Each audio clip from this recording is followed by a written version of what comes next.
à quel point cet évangile, en apparence si champêtre et si calme, est en réalité la description d'un charivari inouï, un charivari qui atteint non seulement la petite société de Bethléem, mais le monde entier et le cosmos tout entier. Et ce charivari, ce branle-bas de combat, cet ébranlement de toute la société et du monde commence par un édit impérial.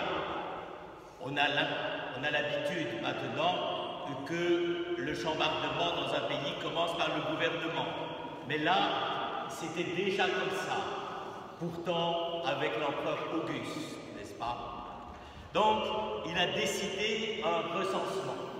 Et qu'est-ce que ça veut dire un recensement, sinon le fait que tout le monde, étant d'une façon ou d'une autre des émigrés ou des immigrés, est obligé de retrouver son village natal pour aller se faire inscrire. Évidemment, il n'y a pas d'informatique pour essayer de régler les affaires. Donc, Joseph part, et pas seulement Joseph, mais tout le monde bouge. S'il y a recensement, c'est le charivari partout, tout le monde s'en va chez les uns, chez les autres, on retrouve les vieilles cousines de Bethléem, les vieux oncles, les vieilles tantes, mais qui n'ont pas de quoi vous loger parce qu'il y a déjà d'autres personnes qui sont arrivées de la diaspora, de Rome ou de je ne sais pas où. Donc, c'est déjà un peu difficile comme situation. Et donc, le charivari du recensement, c'est déjà une sorte de situation absolument incontrôlable. Évidemment, il y a toujours la solution de recourir à Airbnb ou à je ne sais pas quelle organisation, Booking.com, pour essayer de trouver un endroit où on va crêcher, si je puis dire. Et évidemment, il n'y en a pas. Tout est désorganisé, toute l'hôtellerie de Bethléem est sans dessus-dessous. Et par conséquent, on ne peut pas loger à Bethléem, c'est plus possible. Par conséquent, même le circuit hôtelier est complètement perturbé. Ça arrive d'ailleurs de temps en temps à cause d'un match de foot, etc. Mais là, c'est à cause du recensement. Donc, voilà une deuxième connotation, c'est-à-dire rien ne va plus, ça ne marche plus, on ne peut plus accueillir les gens. Et puis, troisième charivari, si je puis dire, c'est les anges qui s'y mettent. Imaginez, c'est déjà un peu quelque chose quand ce sont les hommes qui font le chambardement, mais quand ce sont les anges qui normalement devraient se tenir tranquillement à leur place dans l'orchestre céleste et jouer les morceaux qu'il faut pour la nuit de Noël, eh bien, les anges ont l'idée de venir sur terre et de rencontrer les bergers. Ça ne se fait pas parce que les anges, c'est quand même la haute aristocratie spirituelle céleste. Eh bien, ça n'empêche qu'ils vont voir ceux qui étaient les réprouvés, les tenus pour rien, c'est-à-dire les bergers qui vivaient avec leurs moutons et qui sentaient la même odeur. Et donc, on trouve là encore un motif, j'allais dire, de transformation, de bouleversement de la société. Et là encore, eh bien, cependant, les anges arrivent à donner un concert aux bergers. Enfin, ça se fait beaucoup, ça c'est musique dans la rue, mais simplement dans la campagne de Bethléem. Et on arrive à faire que le ciel rencontre la terre et qu'on crée cette espèce de Marseillaise qui est devenue depuis 20 siècles notre cri de ralliement. Gloire à Dieu au plus haut des cieux et paix sur la terre aux hommes qui vivent. C'est vraiment le fait que le ciel et la terre se sont mélangés. C'est pas du bonheur. Alors, pourquoi je vous dis tout cela? Mais c'est parce que il faut comprendre que quand on dit que Dieu est venu dans l'humanité, eh bien, il n'est pas venu mettre de l'ordre. Jésus-Christ n'est pas une force de l'ordre, même si nous avons terriblement besoin des forces de l'ordre pour notre sécurité, mais ça n'empêche que Jésus-Christ est venu dans un moment d'une pagaille monstre de la société. Tout allait mal, comme aujourd'hui nous avons l'impression que tout va mal. Et donc, j'allais dire, c'est encourageant.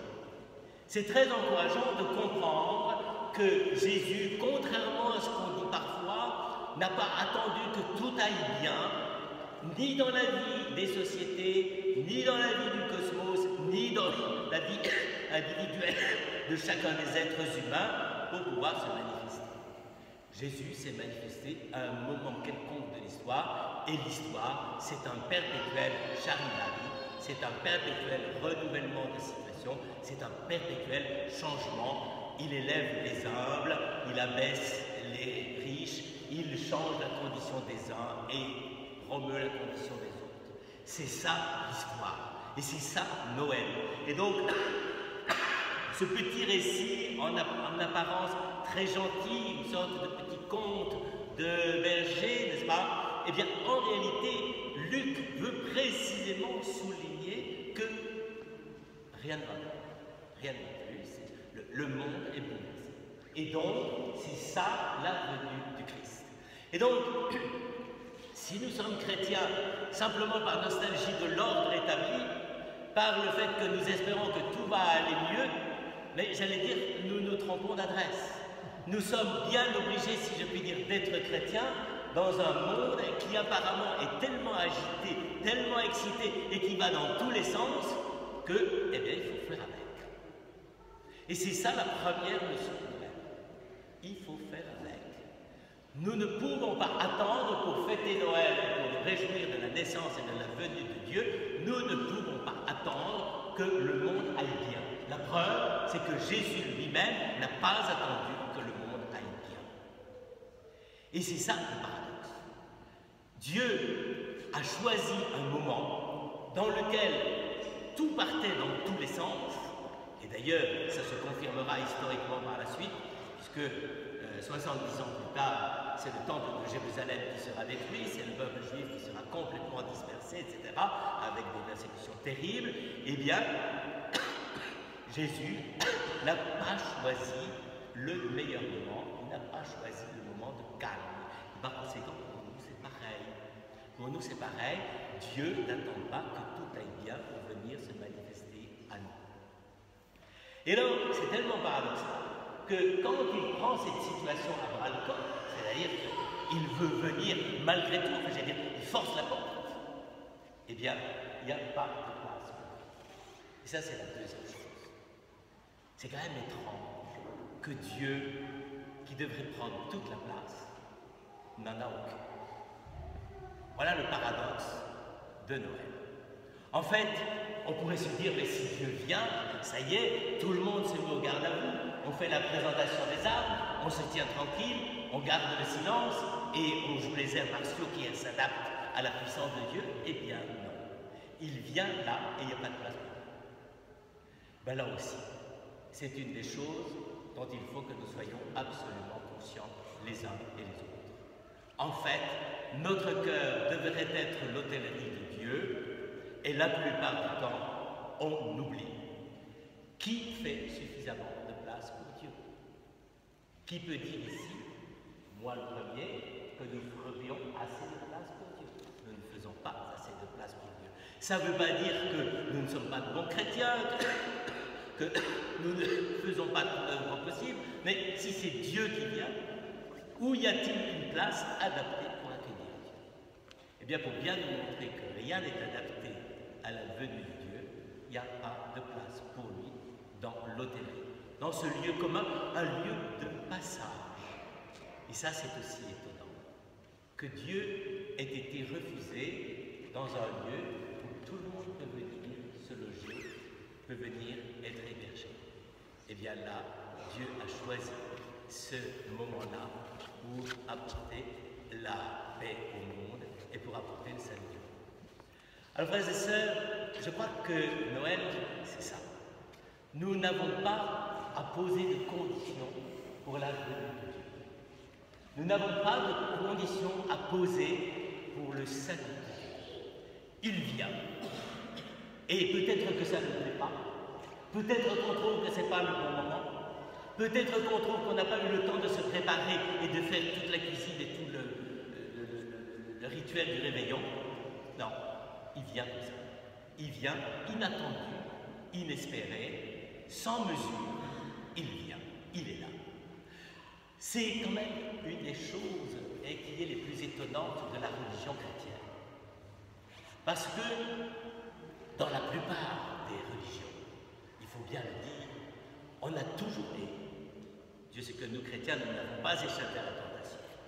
On a toujours envie de dire, voilà, nous allons tout faire pour que Dieu puisse venir, pour que Dieu puisse me convertir, pour que Dieu puisse m'améliorer, pour que Dieu puisse faire de moi un saint ou une sainte. Si tant est qu'on en ait encore envie, ça c'est un autre problème. Mais, eh bien donc, il n'y a pas de condition. Il vient soudain.